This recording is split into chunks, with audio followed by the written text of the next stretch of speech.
Hello friends, welcome to my YouTube channel A to Z info. दोस्तों, आज हम discuss करेंगे सीटेट सीटीपी जो सेक्शन था 2013 में। पेपर फर्स्ट है ये, और सेट अगर आप मैच करना चाहते हो तो सेट ए है। ठीक है, तो इसका एक पार्ट हम सॉल्व कर चुके हैं। आज हम सेकंड पार्ट सॉल्व करेंगे। तो फर्स्ट पार्ट नहीं देखें आप तो देख लीजिए। आज 15 तक हम कल किए थे और आज 16 से लेकर 30 तक हम करेंगे। तो चलिए चलते हैं 16 नंबर क्वेश्चन की तरफ। Learning disability in motor skills is called. जो मोटर स्किल में लर्निंग डिसेबिलिटी होती है, मतलब कह सकते हैं गतिक कौशलों में एक तरह का कह सकते हैं कि ये किसी चीज़ के चलने में, ठीक है, मोटिव करने में जो प्रॉब्लम आती हैं उसको हम किस नाम से पुकारते हैं, मतलब साइकोलॉजी के टर्म में एक टर्म उसके लिए बोला जाता है। क्या है वो? डिस्प्रैक्सिया है, डिस्कैलकुलिया है, डिसलेक्सिया है या डिसफेजिया है। क्या है वो? इसका अंदाज़ा आप लगा सकते हैं। तो लर्निंग डिसेबिलिटी बहुत सारी हैं, जितने भी हैं, डिसफेजिया है, डिसलेक्सिया है, डिस्कैलकुलिया है, डिस्प्रैक्सिया है, ये सारे के सारे आपके जो है लर्निंग डिसेबिलिटी है। अगर किसी के अंदर ये है तो कुछ ना कुछ प्रॉब्लम है। डिसफेजिया है तो एक तरह का कह सकते हैं कि साउंड प्रॉब्लम है। डिसलेक्सिया है तो रीडिंग से प्रॉब्लम होता है। डिस्कैलकुलिया तो मैथ से रिलेटेड होता है। और डिस्प्रैक्सिया जो है ये लर्निंग, ठीक है, मोटर स्किल में जो डिसेबिलिटी पैदा होता है, लर्निंग मोटर स्किल डिसेबिलिटी, वो यहाँ से होता है। तो 16 का क्या हो जाएगा? Right option 1। ठीक है, डिसलेक्सिया। ये टर्म जो आपका हिंदी में भी वैसे ही होता है और इंग्लिश में भी वैसे ही होता है, टर्म चेंज नहीं होता है। तो ऑप्शन 1 इसका बिल्कुल करेक्ट हो जाएगा।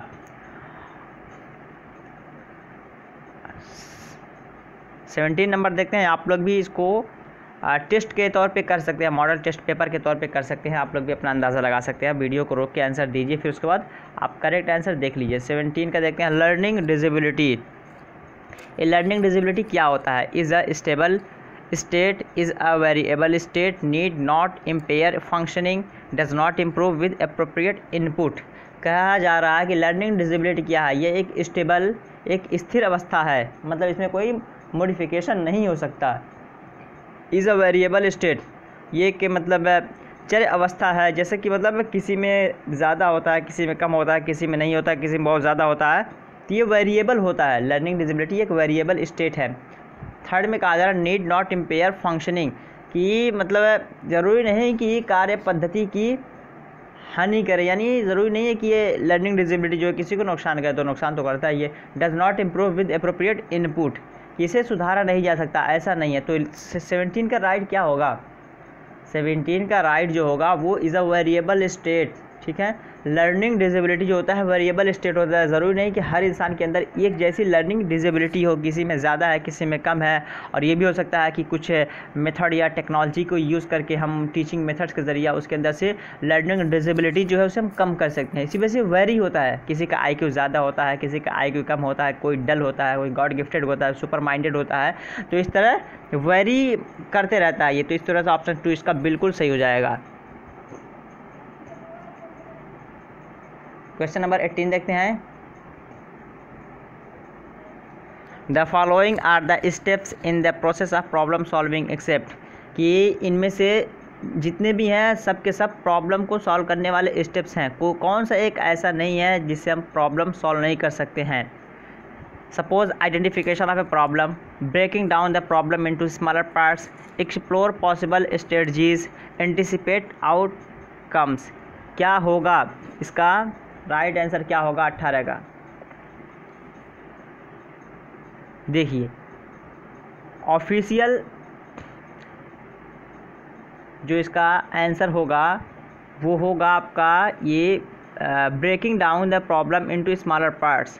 ठीक है, ऑफिशियल तो यही कह रहा है कि breaking down the problem into smaller parts, लेकिन आई थिंक इसमें होना चाहिए ये वाला एंटिसिपेट आउटकम्स, परिणामों की आशा करना। ठीक है, परिणाम की आशा नहीं की जाती है, इसलिए कि अगर आप किसी चीज़ को कोई प्रॉब्लम फाइंड आउट करना चाहते हैं तो आपको खुद उस पर प्रयास करने की ज़रूरत है। आप हाथ पे हाथ रख के बैठे नहीं रहेंगे कि कोई परिणाम निकल के आएगा जब तक आप कुछ करेंगे नहीं। तो ये होना चाहिए था, लेकिन जो ऑफिशियल की माना जा रहा है breaking down the problem into smaller parts, कि ये है कि प्रॉब्लम को छोटे छोटे पार्ट्स में कर देना। तो ये भी ऐसा होता है कि मतलब कोई सा भी हम प्रॉब्लम अगर फाइंड आउट करते हैं तो अगर बड़ा प्रॉब्लम उसके अंदर है तो हम छोटे छोटे प्रॉब्लम्स को सॉल्व करते करते उसके बड़े प्रॉब्लम को या फुल्ली प्रॉब्लम को सॉल्व कर देते हैं।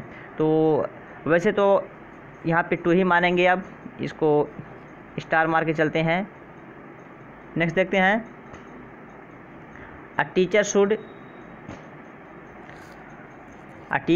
टीचर को क्या करना चाहिए, trade errors committed by students as blunders and take serious notes of each error. कि टीचर को क्या करना चाहिए कि बच्चा अगर कोई गलती कर रहा है तो उसको मतलब खूब डांटे फटकारे, उस पर खूब बरसे कि तुमने गलती कैसे कर दिया, बहुत बड़ी गलती हो गई, क्या होगा, ठीक है। या फिर measure success as the number of time students avoid making mistakes, कि शिक्षार्थी कितनी बार गलती करने से बचता है, इसे सफलता माप के रूप में लेना चाहिए।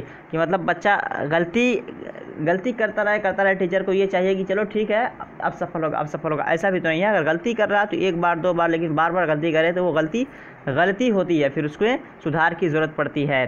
तो इसका राइट आंसर क्या हो सकता है, राइट आंसर जो आपका होगा वो ऑप्शन 3 हो जाएगा। सबको पढ़ूंगा तो लंबा वक्त लग जाएगा। Not correct students while they are trying to communicate ideas, जब बच्चे अपने आइडियाज़ को शेयर कर रहे हो या अपने आइडियाज़ को एक्सप्रेस करने की कोशिश कर रहे हैं तो टीचर को चाहिए कि उस टाइम कुछ ना बोले। अगर वो बच्चा गलत भी बोल रहा है तब भी सुने, सही बोल रहा है तब भी सुने, क्योंकि पहले तो उसके पास ये आइडिया होना चाहिए। सबसे बड़ी बात है कि बच्चा बोलने की हिम्मत तो कर रहा है, तो यही उसके लिए बहुत बड़ी बात है कि वो हिम्मत कर रहा है, कोशिश कर रहा है, प्रयास कर रहा है कि कुछ बोले। तो उस टाइम पर टीचर को चाहिए कि उसे वो ना बोले, बल्कि उसे अपने आइडिया को शेयर करने दीजिए, कम्युनिकेट करने दीजिए। तो ऑप्शन 3 ये बिल्कुल करेक्ट हो जाएगा। नेक्स्ट देखते हैं 20 number. Seema is desperate to score A+ grade in an examination as she enters the examination hall and the examination begins. She becomes extremely nervous. Her feet go cold, her heart starts pounding and she is unable to answer properly.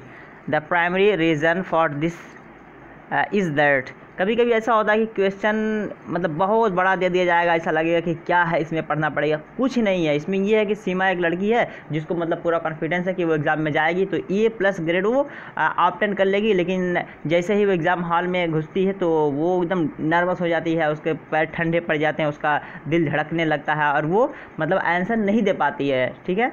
वो answer देने से मतलब enable हो जाती है कि answer दे सकते हैं। प्राइमरी रीज़न, इसकी वजह क्या है सीमा के साथ जो ऐसा हो रहा है, तो इसके पीछे रीज़न क्या है कि वो उसको ऐसा फील हो रहा है।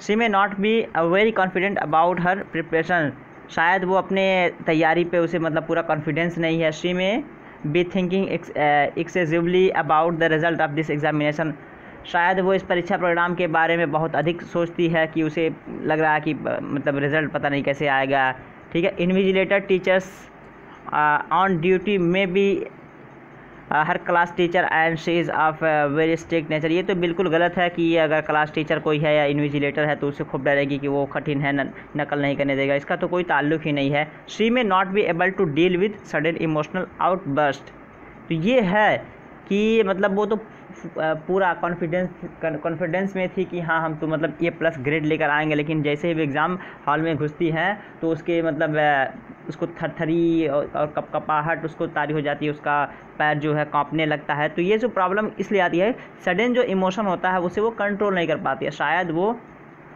ठीक है। तो उसके पास जो सडन इमोशन होता है उसे वो डील करने से असमर्थ होती है। सब कुछ तो कर लेती है, लेकिन जो सडनली जो एग्ज़ाम का जो एक तरह का फोबिया होता है कि क्या करेंगे कैसे है, तो एग्ज़ाम पेपर आने के बाद देखने के बाद वो इस तरह थोड़ा सा हो जाती है। तो ये ऑप्शन 4 जो इसका है बिल्कुल से हो जाएगा। Option 4, she may not be able to deal with sudden emotional outburst, तो सडन इमोशनल जो होता है मतलब देखते ही एक तरह का जो फील होता है वो उसे मतलब बर्दाश्त नहीं कर पाई। 21, which of the following cognitive verbs are used to analyze the information given? Which of the following cognitive verbs, cognitive verb है, इनमें से एक कौन है जो एनालाइज के लिए यूज़ किया जाता है, ठीक है। एनालाइज जिस तरह की BS ब्लूम का दिया हुआ 3 है, कॉग्निटिव, अफेक्टिव, साइकोमोटर, उसको कन्वर्ट किया गया है वर्ब फॉर्म में। तो इनमें से एनालाइज के माने के लिए कौन सा वर्ब जो है एक तरह का कन्वर्ट किया गया है? आइडेंटिफाई है, डिफ्रेंशिएट है, क्लासीफाई है या डिस्क्राइब है? तो क्या होगा इसका राइट आंसर? 21 का राइट आंसर क्या होगा? आप भी आंसर कर सकते हैं। वीडियो को रोक सकते हैं। जो लोग वीडियो पे पहली बार आए हैं तो चैनल को ज़रूर सब्सक्राइब करें। वीडियो अच्छी लग रही हो तो वीडियो को लाइक करें, दोस्तों को शेयर करें, कमेंट करके ज़रूर जाएँ कि वीडियो कैसी लगी। तो चलिए इसका आंसर देख लेते हैं। 21 का ऑप्शन 2 बिल्कुल करेक्ट हो जाएगा। एनालाइज क्या होता है? एनालाइज होता है किसी चीज़ को पार्टिकल करना, एकदम तोड़ तोड़ के देखना। डिफरेंशिएट में भी यही होता है कि चीज़ों को एकदम अलग अलग करके देखना। तो ये आपका ऑप्शन जो बिल्कुल 2 करेक्ट हो जाएगा। 21 देखते हैं, सॉरी 22 देखते हैं। Rajesh is a voracious reader. Apart from studying his course book, he often goes to library and reads books on diverse topics. Rajesh does his project even in the lunch break. He does not need prompting by his teacher or parents to study for test and seems to truly enjoy learning. He can be best described as। तो ये कि राजेश एक लड़का है जो मतलब कह सकते हैं कि वो खुद से पढ़ने के लिए इच्छुक है, उसे कहने की ज़रूरत नहीं पड़ती। Apart from studying his course book, वो अपनी कोर्स की बुक को खुद ही पढ़ लेता है। He often goes to library and reads books on diverse topic. Library जाता है और डाइवर्स टॉपिक पे वो किताबों को पढ़ना शुरू कर देता है। Rajesh does his project even in the lunch break, और वो जो अपना प्रोजेक्ट करता है वो लंच ब्रेक में कर लेता है। He does not need prompting by his teacher parents study for test, मतलब है उसे टीचर की या किसी पेरेंट्स की आवश्यकता नहीं पड़ती कि वो अपने टेस्ट की प्रिपरेशन करे। And seems to truly enjoy learning, और वो लर्निंग को भी इन्जॉय करता। तो ये उसके अंदर जो इच्छुकता है वो कहाँ से पैदा हुई, या इसको हम क्या कहते हैं? फेस सेंटर्ड लर्नर, या टीचर मोटिवेटेड लर्नर, या assessment centred learner, intrinsically motivated learner. तो इंट्रिंसिकली मोटिवेटेड लर्नर ये बिल्कुल उसका करेक्ट हो जाएगा। 22 का अगर हम देखते हैं तो 22 का 4 ये बिल्कुल इसका करेक्ट हो जाएगा। इंट्रिंसिकली होता है कि मतलब खुद से, मतलब सेल्फ किसी चीज़ को करने के लिए इच्छुक होना। तो ये खुद से ये चीज़ें कर रहा है, इसलिए कि उसे पेरेंट्स के लीड की ज़रूरत नहीं है, टीचर्स के लीड की ज़रूरत नहीं है। अपने एग्ज़ाम की प्रिपरेशन के लिए, टेस्ट के प्रिपरेशन के लिए खुद से करता है। तो इंट्रिंसिकली मोटिवेटेड लर्नर हो जाएगा। आंतरिक रूप से अभिप्रेरित शिक्षार्थी, ऑप्शन 4 ये इसका बिल्कुल सही हो जाएगा। हिंदी वाले इसको हिंदी से भी मिला सकते हैं। Children in pre-primary get satisfaction from being allowed to discover। Children यानी बच्चे जो प्री प्राइमरी क्लास के हैं वो उन्हें एक तरह की संतुष्टि मिल जाती है जब उनको मिल जाती है परमिशन कि वो कुछ कर सकें, उनको अपने मर्ज़ी से काम करने की अनुमति मिल जाती है। They become distressed when they are discouraged, they do so due to their motivation to. तो क्या हो, जब उन्हें मतलब किसी काम को करने से रोका जाता है या मना किया जाता है तो वो एक तरह का डिस्ट्रेस हो जाते हैं। They do so due to their motivation to, तो वो ऐसा क्यों होता है उनके साथ। 23 का राइट क्या होगा? 23 का राइट इसलिए होगा कि रिड्यूस देयर इग्नोरेंस। ठीक है, ऐसे कंडीशन में क्या करना चाहिए कि उनका जो इग्नोरेंस है उसे रिड्यूस करने की ज़रूरत है, कम करने की ज़रूरत है, ताकि बच्चे खुल के कोई काम कर सकें, कुछ डिस्कवरी करना चाहते हैं कर सकें, सेटिस्फैक्शन वे में डिस्कवरी कर सके। और उनको इनकरेज करने की ज़रूरत है, उन्हें डिस्करेज करने की आवश्यकता नहीं है। ठीक है, तो ऑप्शन 1 इसका बिल्कुल करेक्ट हो जाएगा। 24 देखते हैं। Understanding human growth and development enables a teachers to, मतलब एक टीचर को ह्यूमन ग्रोथ और ह्यूमन डेवलपमेंट को समझना चाहिए। इस समझने से टीचर को क्या फ़ायदा होता है? ऑप्शंस आपके यहाँ पे दिए गए हैं। Gain control of learners emotions while teaching, be clear about teaching diverse learners, tell students how they can improve their lives, practice her teaching in an unbiased way. तो क्या होगा इसका राइट आंसर? 24 का राइट आंसर क्या होगा? 24 का right answer आप देखते हैं तो ये 2 जो है बिल्कुल इसका करेक्ट हो जाएगा। Be clear about teaching diverse learners, इससे ये होता है कि अगर एक टीचर बच्चों के ग्रोथ यानी बच्चों क्या ह्यूमन ग्रोथ और ह्यूमन डेवलपमेंट को समझेगा तो एक तरह का क्लियर हो जाएगा इस चीज़ के बारे में कि वो जो डाइवर्स लर्नर्स होते हैं, जो बच्चे स्कूल में आते हैं वो डाइवर्स कम्युनिटीज़ होते हैं, डाइवर्स सोसाइटी होते हैं, बहुत सारी ज़बान लेके क्लास में आते हैं, बहुत सारी कल्चर्स लेके आते हैं, बहुत सारे ट्रेडिशंस लेके आते हैं। उन तमाम ट्रेडिशंस, कस्टम, लैंग्वेजेस को समझने के बाद वो डाइवर्स वे में टीचर बच्चों को पढ़ा पाएगा। तो ये फ़ायदा है कि वो एक तरह क्लियर हो जाएगा आपके टीचिंग के बारे में कि जो डाइवर्स क्लास से बच्चे आते हैं उनको डाइवर्स वे में पढ़ा सके। तो ऑप्शन 2 इसका बिल्कुल करेक्ट हो जाएगा। 25 नंबर देखते हैं, which one of the following is true, इनमें से कौन एक है जो सत्य है। Development and learning are unaffected by socio cultural context, students learn only in a certain way. 25 में ये जहाँ कहीं भी आपको ओनली का वर्ड मिले ये मोस्टली कट जाता है, तो मोस्टली क्या कट ही जाता है, तो इसको हम काट ही देते हैं अभी सेकंड को। थर्ड देखते हैं, play is significant for cognition and social competencies. और फोर्थ में क्या है, questioning by teacher constrains cognitive development. तो ये थर्ड को अगर हम एलिमिनेट ना करें, यानी फर्स्ट को, सेकंड को और फोर्थ को एलिमिनेट करते हैं, तो हमारा बचता कौन सा है, थर्ड। थर्ड में क्या कहा जा रहा है कि प्ले जो है ये बच्चों के कॉग्निटिव और सोशल कॉम्पिटेंस, यानी जो मानव बुद्धि है बच्चों का, उस पर ये फोर्स करता है या उसको इम्प्रूवमेंट करता है, डेवलप करता है। और सोशल कॉम्पिटेंसीज यानी जिस समाज से बच्चा संबंध रखता है उसमें एक तरह की सुधार पैदा होती है और उससे लड़ने की क्षमता उसके अंदर डेवलप होती है। तो ये ऑप्शन 3 जो है इसका बिल्कुल करेक्ट हो जाएगा। तो इस तरह से हम ऑप्शन 3 के साथ जाएंगे, तो ऑप्शन 3 इसका सही आंसर हो जाएगा। नेक्स्ट देखते हैं 26 number, which one of the following is true about the role of heredity and environment in the development of a child. तो हेरिडिटी और एनवायरनमेंट के हिसाब से इनमें से कौन सा एक सत्य है बच्चों के डेवलपमेंट में, ठीक है। Which one of the following is true about the role of heredity, ठीक है। हेरिडिटी और एनवायरनमेंट के हिसाब से एक बच्चों के अंदर जो डेवलपमेंट होता है उसमें क्या सत्य है, ये आपको बताना है। They are the relative contributions of pairs and genes are not additive. Heredity and environment don't operate together. Propensity is related to environment while actual development requires heredity. Fourth में कहा जा रहा है कि both heredity and environment contribute 50% each in the development of a child। तो क्या होगा correct answer इसका, 26 का आप भी अंदाज़ा लगा सकते हैं कि इसका करेक्ट आंसर क्या होगा। करेक्ट आंसर अगर हम देखते हैं तो the relative contributions of pairs and genes are not additive. तो ये बिल्कुल करेक्ट हो जाएगा, क्योंकि जो आपका जीन है, the relative contribution of pairs and genes, तो रिलेटिव कंट्रीब्यूशन और जीन्स जो है ये ज़रूरी नहीं है कि इन दोनों का योगदान इक्वल हो, ठीक है। जीन और रिलेटिव कंट्रीब्यूशन पेयर्स का, दोनों का एक जैसा इक्वल हो, ये ज़रूरी नहीं है। ये मतलब किसी में ज़्यादा किसी में कम होता है, ये एक जैसा नहीं होता है, हम ये कह सकते हैं। तो इस तरह से ऑप्शन 1 इसका बिल्कुल सही आंसर हो जाएगा।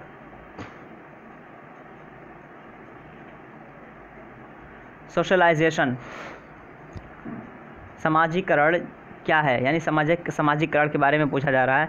Report between teacher and taught, यानी बच्चों और टीचर के बीच में जो संबंध होता है उसे कहते हैं। Process of modernization of society, एक समाज के आधुनिकीकरण की प्रक्रिया है ये। एडाप्टेशन ऑफ सोशल नॉर्म्स, यानी समाज के मानदंडों के साथ अनुकूलन या फिर चेंज इन सोशल नॉर्म्स। तो क्या होगा इसका राइट आंसर, क्या हो सकता है इसका राइट आंसर। 27 का आंसर क्या होगा, 27 में बिल्कुल ये 3 इसका राइट आंसर जो है क्लियर है। सोसाइटी में क्या होता है, एडॉप्टेशन ऑफ सोशल नॉर्म्स, यानी कोई इंसान अगर किसी दूसरे सोसाइटी से आ रहा है और किसी दूसरे सोसाइटी में रहने जा रहा है, तो वो आहिस्ता आहिस्ता उसी सोसाइटी में ढल जाता है जिस सोसाइटी में वो रहता है। तो एडॉप्ट कर लेता है वहाँ के नॉर्म्स को, वहाँ के कल्चर को, वहाँ के लैंग्वेज को, वहाँ के ट्रेडिशन को, वहाँ के रिचुअल्स को, जितनी चीज़ें हैं वहाँ की भाषा हो, वहाँ का रस्म व रिवाज हो, उन तमाम चीज़ों में अपने आप को ढाल लेता है। तो एडॉप्टेशन ऑफ सोशल नॉर्म्स जो है ये बिल्कुल इसका करेक्ट आंसर हो जाएगा। तो option 3 is the correct answer of this question. तो ऑप्शन 3 इसका सही आंसर हो जाएगा। नेक्स्ट देखते हैं 28 number, a PT teacher wants her students to improve fielding in the game of cricket, which one of the following strategy will best help his students achieved the goal. एक PT के teacher हैं और वो सोच रहा है कि उनका बच्चा जो है एक फील्डिंग बहुत अच्छे तरीके से करें। तो मतलब इनमें से कौन सा एक तरीका अच्छा होगा जो मतलब बच्चों के फील्डिंग को बढ़िया बना सके। पहले में तो कहा जा रहा है tell students how important it is for them to learn to field, कि बच्चों से बता दीजिए कि फील्डिंग करना कितना इंपॉर्टेंट है, कितना फ़ायदेमंद है। Explain the logic behind good fielding and rate of success, कि उसे बता दीजिए कि गुड फील्डिंग के मतलब क्या लॉजिक है और उसका जो रेट सक्सेस है कितना ज़्यादा है, उसका मतलब कह सकते हैं कि उसकी डिमांड कितनी है। Demonstrate fielding while students observe, या बच्चे जब खेल रहे हो तो उसे आप ऑब्जर्व कीजिए। अब फोर्थ में कहा जा रहा है give students a lot of practice in fielding, कि बच्चों को ज़्यादा से ज़्यादा फील्डिंग कराया जाए, फील्डिंग की प्रैक्टिस कराया जाए। तो जाहिर सी बात है क्योंकि practice makes a man perfect, तो ये प्रैक्टिस यहाँ पे कंपलसरी है। थ्योरी आपकी काम नहीं करेगी, ऑब्जर्वेशन आपका काम नहीं करेगा। अगर कुछ काम करेगा तो आपकी प्रैक्टिस ही यहाँ पे काम करेगी, ठीक है। तो ये आपका 28 का ऑप्शन 4 बिल्कुल इसका करेक्ट हो जाएगा कि उसको ज़्यादा से ज़्यादा फील्ड में ले जाकर प्रैक्टिस कराया जाए। तो ऑप्शन 4 इसका सही आंसर हो जाएगा। नेक्स्ट देखते हैं 29 नंबर। 29 में a teacher wishes to help her students to appreciate multiple views of a situation, she provides her students multiple opportunities to debate on this situation in different groups according to Vygotsky perspective. Her students will dash various views and develop multiple perspective of the situation on their own. ये teacher है तो वो अपने बच्चों के बारे में ये चाहती हैं कि उनका बच्चा जो है एक तरह का अच्छा परफॉर्म करे, तो वो अपने बच्चों को क्या नाम है मल्टीपल अपॉर्चुनिटीज़ प्रोवाइड करती हैं कि वो एक ग्रुप में रह के डिबेट करें, ठीक है, और उस पर प्रैक्टिस करें। अकॉर्डिंग टू वाइगोट्स्की का जो पर्सपेक्टिव है कि स्टूडेंट्स विल, ठीक है, various views and develop multiple perspective, और बहुत सारे मतलब उन्होंने क्या ऐसा कहा था कि जिससे मल्टीपल जो पर्सपेक्टिव है डेवलप हो सके, ठीक है, of the situation on their own, कि वो खुद से अपने अंदर मल्टीपल पर्सपेक्टिव को डेवलप कर सके। तो इसके अंदर क्या होना चाहिए, इंटरनलाइज है, कंस्ट्रक्ट है, ऑपरेशनलाइज है या रैशनलाइज है, क्या होना चाहिए वैगोत्स्की के थ्योरी के अकॉर्डिंग 29 का राइट आंसर क्या होगा। तो ये इंटरनलाइज है, क्या होगा, इंटरनल कंस्ट्रक्ट तो करता है, बच्चा कंस्ट्रक्ट करता है, लेकिन ये एक टीचर के जानिब से कहा जा रहा है कि बच्चे ऐसा करें, तो बच्चा खुद से मतलब अपने अंदर इंटरनलाइज करेगा वो, ठीक है, इंट्रिंसिकली अपने अंदर उसको डेवलप करेगा। तो ये ऑप्शन 4 इसका बिल्कुल सही आंसर हो जाएगा। 30 नंबर देखते हैं और ये लास्ट होगा आज का। Sita has learned to eat rice and dal with her hand, when she is given dal and rice she mixes rice and dal and starts eating, she has dash eating rice and dal into her schema for doing things. Sita को बता दिया गया है कि दाल और चावल को हाथ से खाने के बारे में। जब कभी वो दाल और चावल पाती तो उसको मिला के और उसे मतलब खाती थी, तो उसके अंदर ऐसा करने का प्रोसेस जो हुआ वो स्कीमा के तहत कौन सा उसमें आएगा, किस स्कीमा के तहत ऐसा वो कर रही है, एकोमोडेटेड है या एसिमिलेटेड है या प्रोपरेटेड है या इनिशिएटेड है। तो क्या है ये कि सीता ने दाल चावल को जाना कि खाना चाहिए, तो उसको जब कभी भी उसको मिला तो उसको मिला के वो खाने लगी। 30 का राइट आंसर क्या होगा, बिल्कुल एसिमिलेट होगा, क्योंकि उसे पहले ये बताया गया कि दाल और चावल जो खाने की चीज़ है और हाथ से खाना चाहिए, तो जैसे ही उसको दाल और चावल मिला वो मिलाकर उसको खाने लगी। तो एक चीज़ को दूसरी चीज़ से एसिमिलेट करना, यानी दो चीज़ें अलग अलग है उसको मिला के किसी तीसरी चीज़ को इन्वेंट करना, उसे हम क्या कहते हैं, एसिमिलेट, ठीक है। तो एसिमिलेटेड आइडिया है उसका ये, तो ऑप्शन 2 इसका बिल्कुल ये करेक्ट हो जाएगा।